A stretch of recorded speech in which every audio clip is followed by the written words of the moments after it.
दोस्तों अगर हम इस सिचुएशन को ज्योग्राफिकली देखें तो यहां पर नेपाल सही है।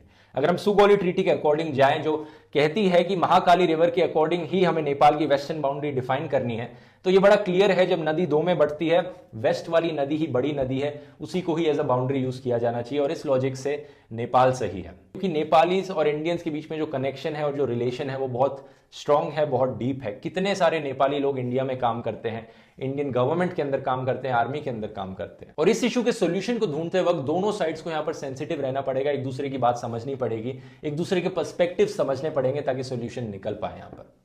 दोस्तों अगर हम इस सिचुएशन को ज्योग्राफिकली देखें तो यहां पर नेपाल सही है। अगर हम सुगौली ट्रीटी के अकॉर्डिंग जाएं जो कहती है कि महाकाली रिवर के अकॉर्डिंग ही हमें नेपाल की वेस्टर्न बाउंड्री डिफाइन करनी है, तो ये बड़ा क्लियर है। जब नदी दो में बढ़ती है, वेस्ट वाली नदी ही बड़ी नदी है, उसी को ही एज अ बाउंड्री यूज किया जाना चाहिए और इस लॉजिक से नेपाल सही है। क्योंकि नेपालीज और इंडियंस के बीच में जो